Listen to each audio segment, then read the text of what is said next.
Hello everyone, welcome to part 22 of the series. Today we're creating our first simple intro cinematic. We'll try to do something similar to Breath of the Wild in terms of the opening, and for this video we'll do everything with Game Creator in terms of mechanics. Later on in the series we'll also create a cutscene using Cinemachine, so it will be easy to compare the ease of use and capabilities. Before we start, I would like to thank all of my Patreon supporters for the amazing support. This scene will be made available on Patreon. So we're back in our simple scene, and what we're going to do is a fairly simple intro cinematic, nothing all too spectacular, but just to showcase a bit how this works. And I'll be using a couple of game creator actions, some post-processing effects as well. It'll be fun. It'll be fun to set up, but I'll also modify the terrain just a tiny bit and use BotW's log feature as well, just to accommodate for that small intro. So what I'm going to do is, if you've seen the intro cinematic for Breath of the Wild, we have some cliffs. Now I'm not going to completely reshape the entire terrain, it's just too much effort. And, you know, honestly, we can do it a bit easier. So I'm going to start off by making sure the environment accommodates to what I want to do. So first things first, pick a place, and I'm going to pick this as a spot basically, and we'll look over, well, there's not much there yet, but we'll look over that part. So let's pick some props. So in that fantasy bundle we had Polygon Knights, and Polygon Knights actually has some basic cliffs, and that's what I'll be using. I'm not saying there aren't better ones, there definitely are, but I thought most of you following this series will have bought that fantasy bundle, so it will just be easier to use these environmental props. So we have cliff 1 and cliff 2. And yeah, these are the cliffs. So yeah, there we go, that's fine. And I'll be putting both of these together. So duplicate them. And there we go. Something like this. That's fine. Now I'll modify the terrain to actually, for it to make sense, to actually lead up to this, and we can actually add a third one if we need to. Is this big enough? No, it's big enough. I'll just be using this. Later on, once the traversal module is out, we'll actually be using these cliffs to create climbing, etc. as well. So that'll be good. So we have both of these, and I'm going to put them in the nature group. You know, why not? Let's create a new empty here. Environment props, and just group these together just to make sure we can keep track of everything we're doing. So next up, we're going to modify the terrain. And the way to do this, if you're using BotW, if you're not, you know, just open the terrain tool and modify it. But if you are using BotW, like this, you know, like we did in the series, we can do pretty much the exact same thing, but we just need to lock the terrain. So when we go into nature, BotW, let's select BotW, and you'll see this feature, it's called locks. And the reason you need to do this is if you don't create a lock and then refresh the BotW graph, every change you've made manually will disappear. The lock is a really simple feature that, let's make sure Gizmos is turned on, that allows you to basically lock a part of the terrain for editing. There we go. And that's really all you need to do. So it's not some, you know, extensive big thing you need to change or anything like that. It's actually really simple to do. So let's make it even a bit smaller. Yeah, and that's big enough. We don't really need to change all that much. So this is our lock. Let's make sure it's kind of makes more sense. There we go. And the lock feature is basically a really easy feature to modify parts of the terrain. So the great thing about BotW is, you know, infinite generation. You can make the maps as big as you want, but you want key areas to be different, and that's what the lock feature basically comes in. You can add so many locks, so it's, you know, It's not some limitation or anything like that. And now we can just simply go ahead with our terrain feature and modify it. So main terrain, and we're just going to use the default terrain tools here. So ping terrain, and yeah, let's use raise or lower. Maybe a tiny bit smaller. There we go.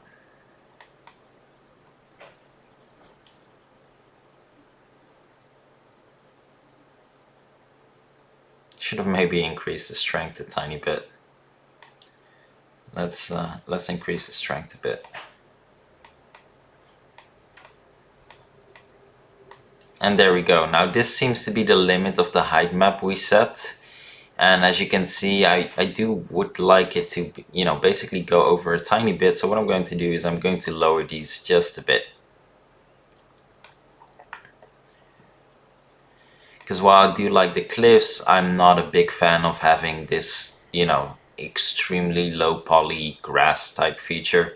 That's a bit too much. So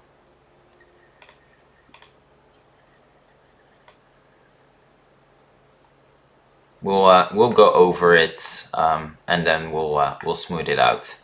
And we'll also need to remove a couple of those trees, and then we can manually plant a couple later. That's okay. So we've basically, raised this part, and that looks okay. That looks fine. And then we'll smooth it out a bit. Looks good.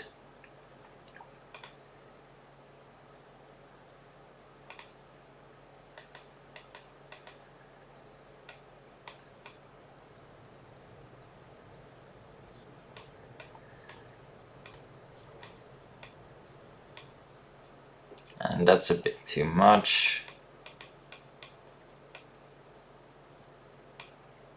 Yeah, that seems about right. Now I do want the actual cliffs to appear. I do want them to be visible. I think the actual cliffs look really nice.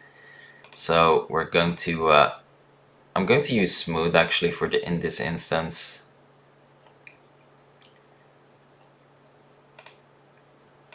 Because they are about here, or I could just use lower and do it really sharp. I'm not really sure what I prefer. So let's do lower.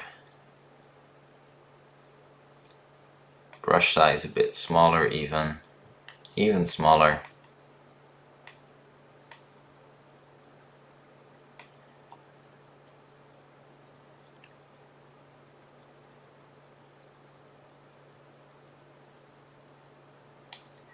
And I need to find where those cliffs are. Where are they? Ah, there we go. That's our first sign. That's good.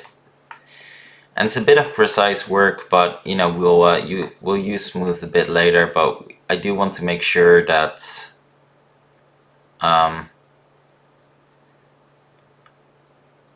we see those actual cliffs from that 3D model.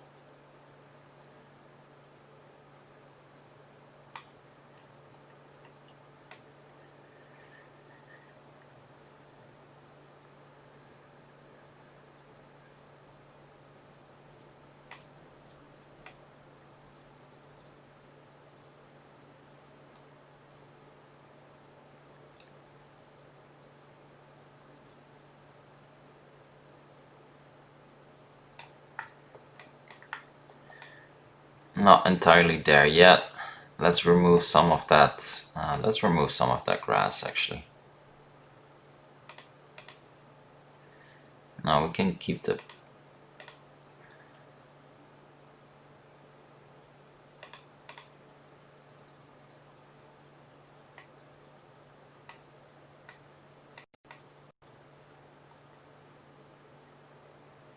and there we go.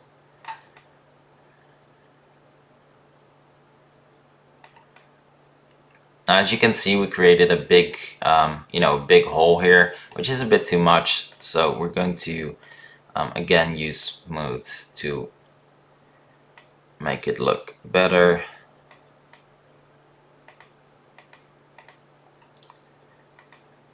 Maybe that's even a bit too much. So we'll lower the strength and we'll lower the size a bit. And that's again a bit too much. It's hard to find a decent balance here. There we go. So yeah, as you can see, this is, you know, it's a bit of work and it doesn't need to be entirely precise. I mean, ideally it should be, but for the purpose of this tutorial, I'll stop at some point. And I would recommend doing a better job than than I'm doing right now, definitely, if this is for your own project, but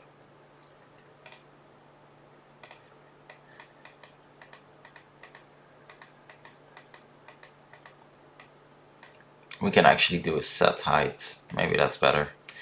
So I don't know if you've used the set height before, but basically with set height you can just pick a terrain, so hold control, and then everything will be that height. And as you can see, it looks, you know, it won't go too far basically.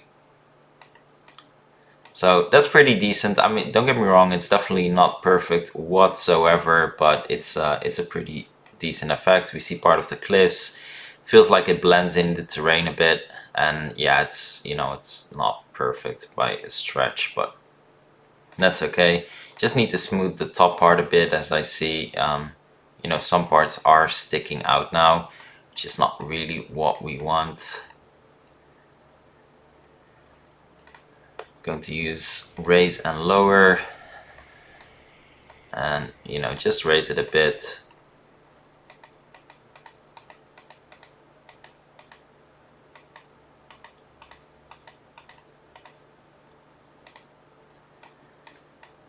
Again here as well, just raise it a tiny bit for it to stick out, and then we'll smooth it over a bit.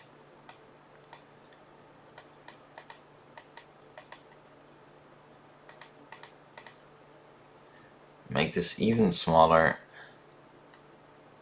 It's going to be maybe a bit too small, but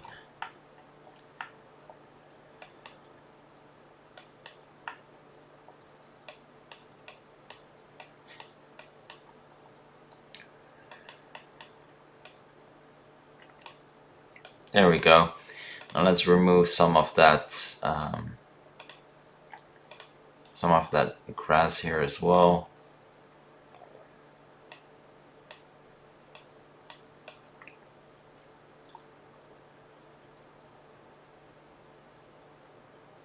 It's not really removing as much as I hoped.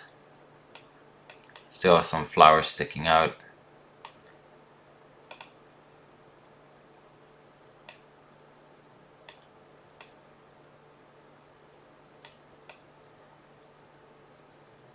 Yeah, oh well. It's fine. Can do something like that later. I'm okay with it.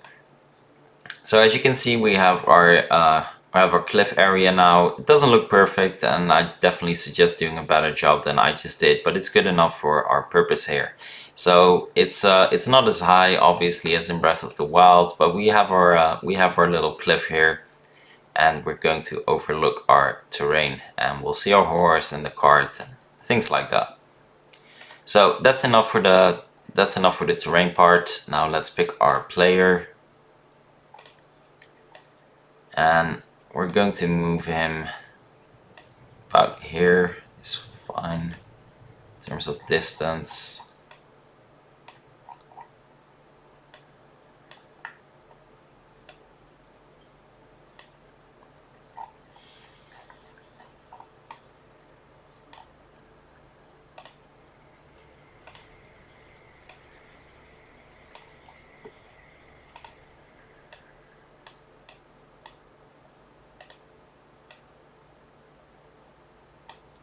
Let me turn this off. Yeah, and about this is okay. So what we're going to do here is we're going to create a new folder that has our on start intro, and we're doing everything in basically with this empty, and the reason for that is that it'll be something you can simply turn off. That way, if you going to play mode, you just want to test some things, you don't have to watch that intro every single time. So opening, cinematic sounds so exaggerated, but I guess that's what it's called. So opening cinematic and a trigger, and obviously that trigger will be on start.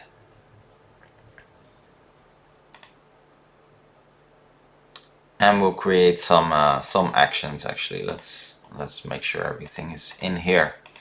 So first action will be to turn off a property, which is player is controllable. So by default, when we start, the player will not be controllable. And I see I have this little bug again, so let me hit play mode just for a bit.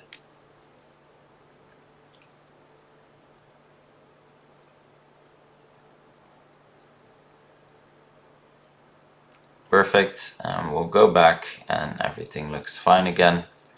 So on start, we're adding some armor and all of these things. So I'm just going to turn that off. And that was from the previous video. So player's controllable is going to be turned off. So by default, we don't want the player to be controllable, and we want the player to basically walk towards a part, and he'll walk to the edge of the cliff. So as you might have guessed, we'll need a marker for that. So let's add a marker.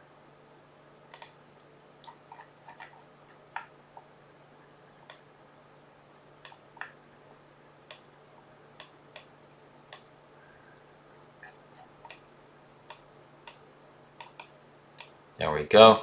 I always prefer making sure the marker is, on top of the terrain, and the top and front end doesn't actually reach anything. Now the reason for that is that if the marker gets obstructed in some sort of way, sometimes it doesn't work properly. Now I'm not a big fan of seeing this edge, and I know I should have done a better job, so I'm going to cheat a bit and just just paint some grass here. We'll make it look better. So let me do that real quick.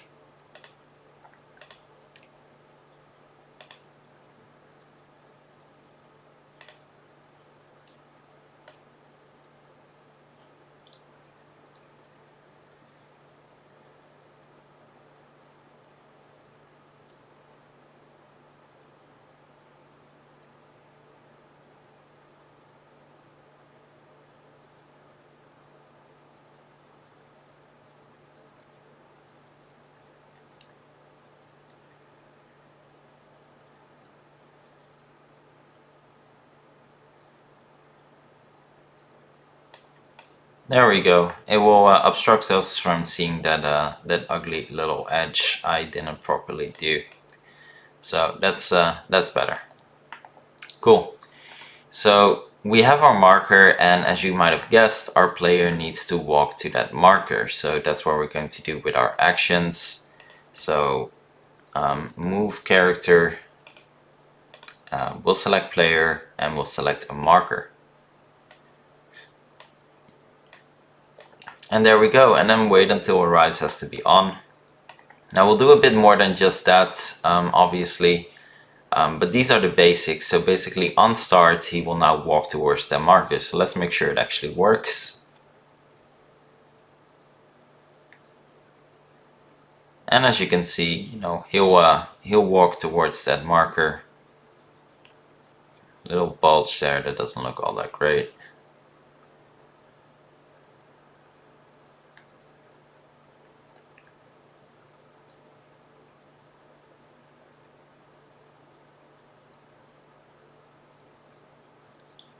And there we go, perfect. He arrives, and we can't control him yet, and everything looks pretty good. So not bad at all.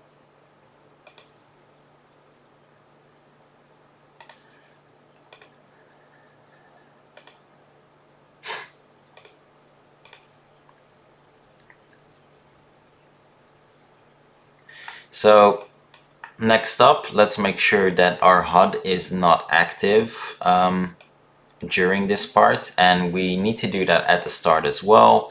So that's something that, it doesn't look all that great. So our HUD, needs to be turned off, and then obviously at the end needs to be turned on. So we'll add a weight, and I'm just doing a random number for now because we'll have the camera pan a bit and stuff like that. So I'll just do a random number just to make sure we have our differentiator for when it needs to be turned on again, when our player needs to be controllable again. So just to make sure we don't forget those basic parts. So that's the start. It's a pretty decent start. And yeah, I'm going to go full cinematic. So on our camera here, we already have a post-processing layer. So as you can see, post-processing main camera. If you don't have this, I can't really remember when I used this, but if you don't have this, make sure you add a post-processing layer. Now this is the case for URP and default render pipeline. If you are using HDRP, it works slightly different, and I definitely suggest look up post-processing. For HDRP, they have their own post-processing for everything, and even though URP has that to some degree as well, these default post-processing options still work with URP to some degree. I mean, you'll have to turn a couple of things on, but they'll still work. So that's why I'm just going to use this effect, so post-processing layer. The layer is using is post-pros, and if for some reason you're using URP and it's not not working, make sure in camera you'll have a tick box here that says use post-processing on URP, and that needs to be turned on. So by default it wasn't for me in my URP project. Not really sure why, but just something to keep in mind. So as part of this, I'm going to create another empty, and this will be our post-processing layer. There we go. And we'll add our volume. So should have said volume instead of layer. There we go. And I'm going to add, so I'll link it in the description, but basically you have CS post effects. I've used this in the last video as well. It's just an incredibly useful asset that has tons of post-processing effects, and it works with the default post-processing stack, which is just great. You don't have different menus, different options. It just always combined together, and that's why I really like it. So we'll use screen, and we're going to use black bars, and this is something you'll see in a lot of post. Let's make sure the layer is turned on, post-processing. And yeah, it's something that you see being used in a lot of games, and that's basically this black bar effect. And it's I don't know, some call it a bit cheesy, but for me it actually really adds to that whole cinematic feel. I personally do really like it. And Unity, we're going to add some depth of field as well. There we go. And we'll need to actually try this out once we hit play mode, because we need to find the right balance with the player and the camera object. So we'll add that in a bit. And yeah, I mean, for now that's going to be it. We can add some later.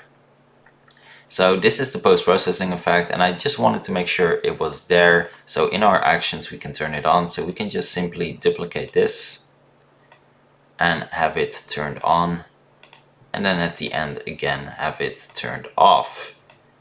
And that's always the important part. Most things we'll be activating here will be turned on, off, and this weight is just the threshold, so don't really mind the time. So next up, we'll need to create a camera motor as well. So game creator and camera motor, there we go. Now unfortunately, making this a child of an object often just doesn't work all that well, so I'm not going to group it in here. You might do it and think, hey, it works fine, great, but as a rule of thumb, generally speaking, it doesn't function properly if it's the child of an object. So that's why I'm not doing that. So intro, cinematic. And yeah, here we're going to change it to I think it's tween. I'm not really sure. I think it's tween camera. Yeah, there we go. And now we'll need to find it. And the big difference here with the tween camera is that the positioning actually really does matter. So you know, the normal camera the normal camera motor doesn't really matter where it is positioned at the time, because it will just you know, move behind the player and all is good. That's not the case with the tween one, so you need to make sure positioning is on point. There we go. I'm pretty sure I'm looking the wrong way here.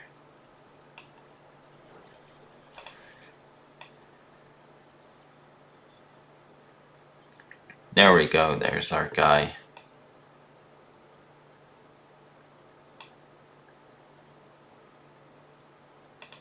So we're going to be looking at the direction of the player.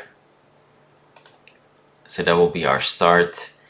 And on start, we need to make sure that this is the main camera. So change, just type in camera, finds it faster. So change camera, there we go. And we'll drag in our intro cinematic. No transition time, because it shouldn't be transitioning from anything. And it will be transitioning to the default camera motor to make it look smoother. So camera motor, there we go.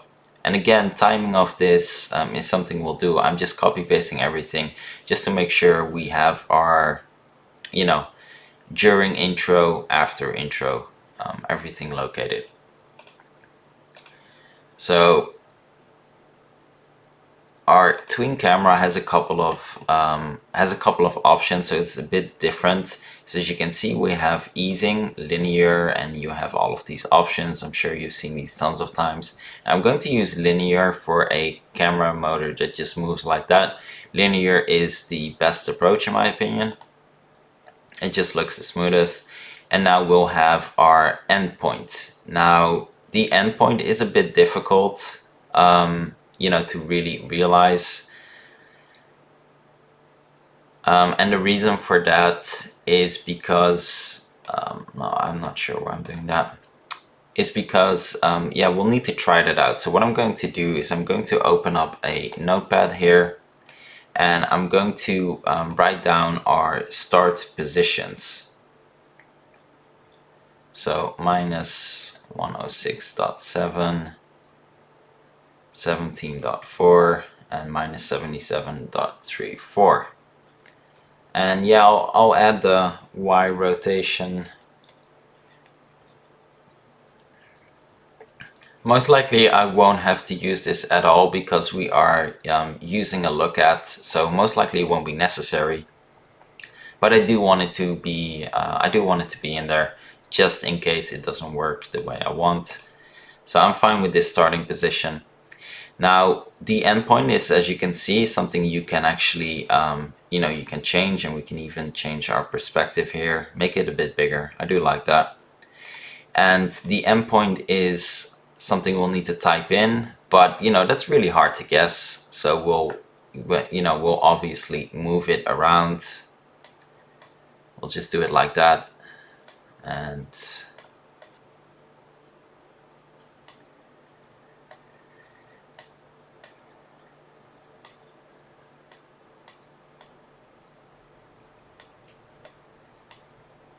I don't know, something like this. Something like this seems fine. And we have these values. So camera endpoints, we can just type in these locations.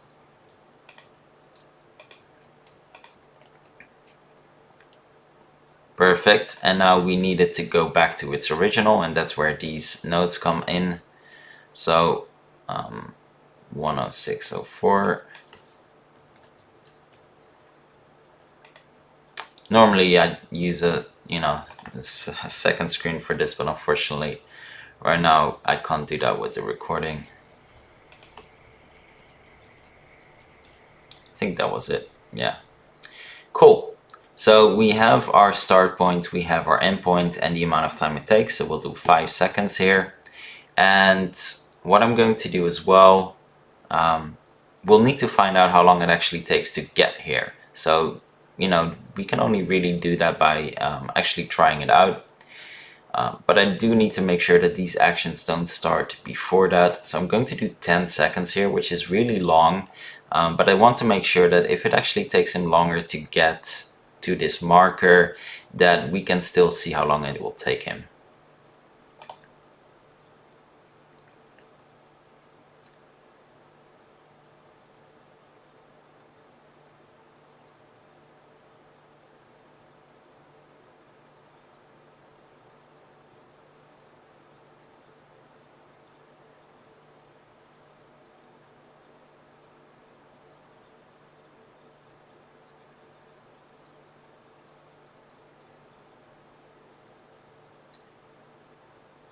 Cool.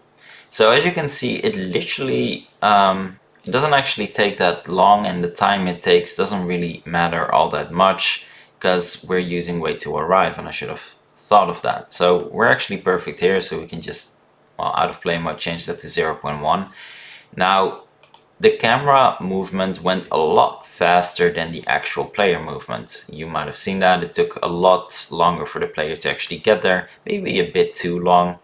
And there were two things. So we saw that the camera was basically following the player as the player moved to that point. So when the camera was going faster, you know, we were basically flying over. Now there's a couple of things we can do with that, and that's really personal preference. What do you prefer? Do you actually want to keep tracking the player? And that's all locked with the look at. So you can use current direction as well. You know, or camera. We can use camera. We'll try that out actually. And we'll take a bit more. So let's do 10 seconds just to try it out and see what works. So we're doing, you know, we're trying out multiple things just to basically give a preference. Now camera is completely wrong, so I'm going to stop that straight away and we'll use current direction.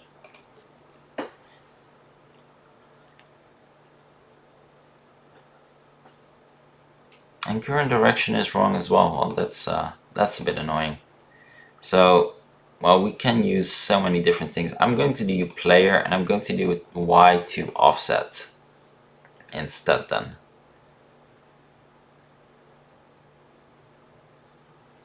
And again, this is way too fast. So I'm not really sure if maybe the player is walking from a bit too far and it just takes too much time. So we'll do 20 seconds.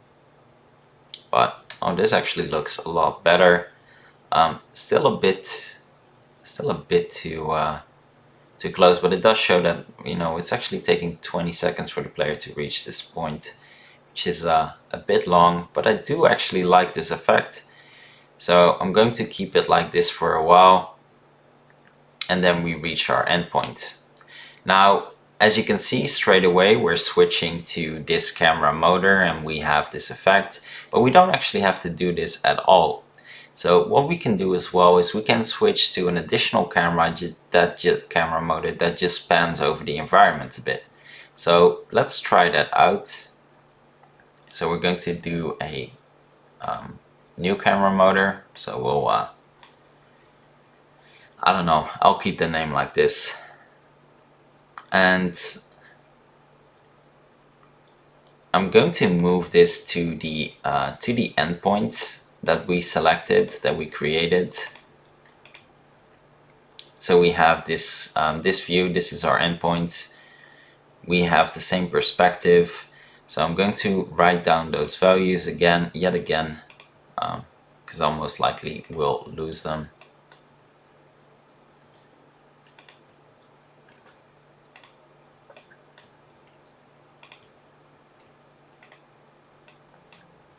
And there we go, and we still have the rotation, which is the same. So now we're going to try something else, and we'll do a, I don't know, target camera, no, fixed camera. Yeah, this view. Look at current direction. We'll make this a bit bigger.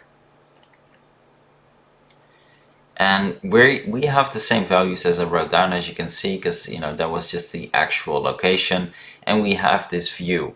So we can actually switch to this, and then we need to make sure there's no switching time, because it will actually look the same. So in our actions,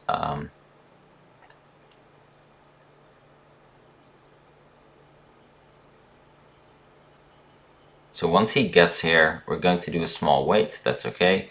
Going to do again, change camera.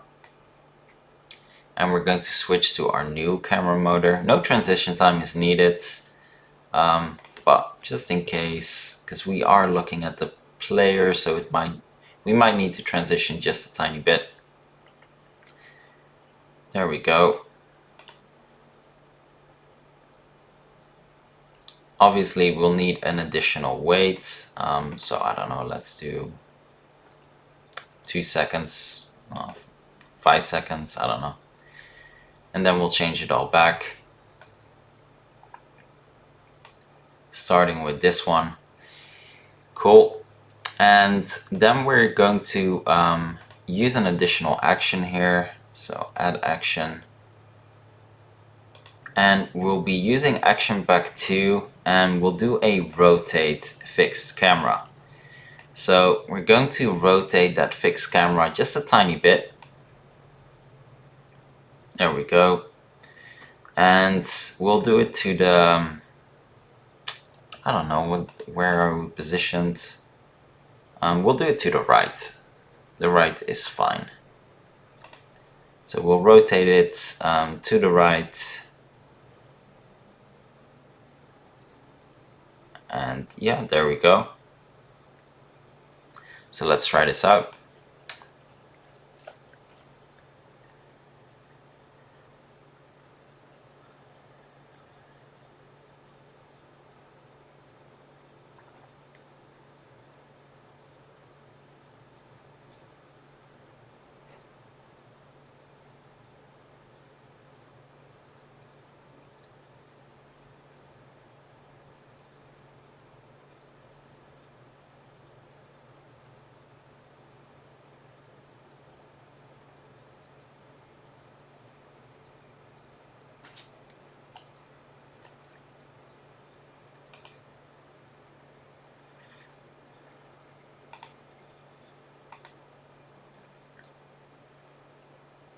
And now, instead of using an additional action, we're actually going to do this all with smoothing, with the transition. So we have our wait, and it goes to intro cinematic. And obviously, as it's following the player, it should take a bit. It should take a bit of time. So we'll do 5 seconds here. Maybe that's a bit too much. 3 seconds. There we go. And we'll look out that Vista just for a bit before we go back to our default player motor. So let's try that out.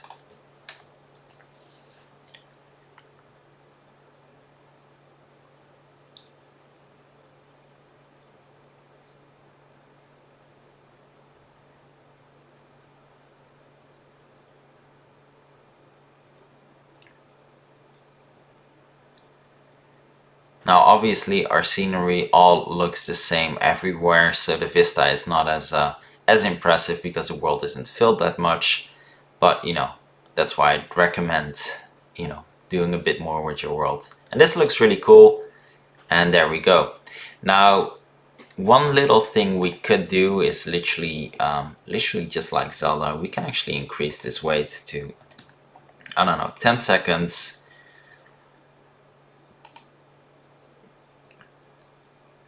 And we'll actually create a canvas. Now I'm just going to duplicate the HUD just to make sure I have the same canvas size. And in our HUD, yeah, let's remove this, remove this.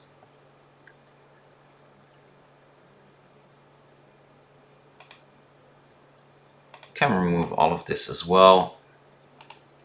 So canvas logo. Let's go to 2D view. Let's look it up. And we don't have to turn everything else off in view mode. This is all fine. Just create a empty here, an image here, sorry. There we go.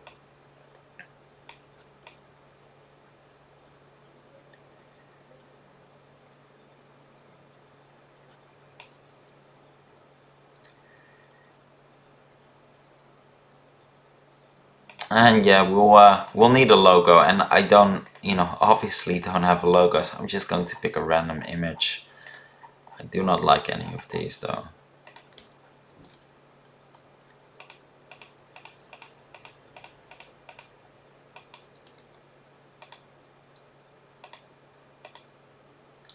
I don't know.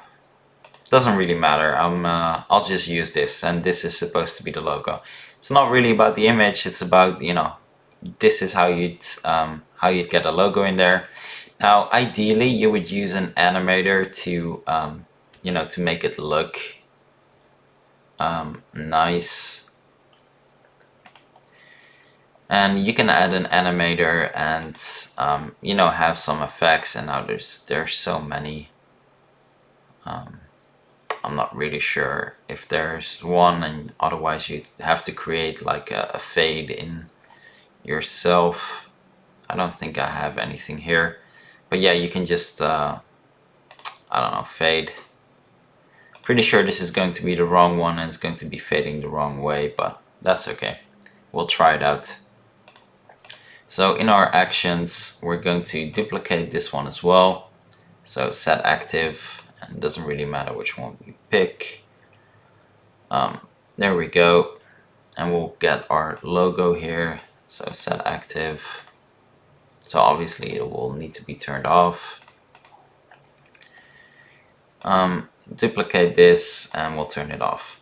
Now, right now I'm doing it like this, and as you can see, I have a total of 10 seconds. So what I'm going to do is I'm going to duplicate this, put this one here, change this to 3 seconds, then we'll have our logo, and then wait for 7 seconds. 6 seconds actually. Have our logo disappear again, and then 1 second we transition. So yeah, it's a lot of weights here, but that's because it has to be incremental. And let's try this out.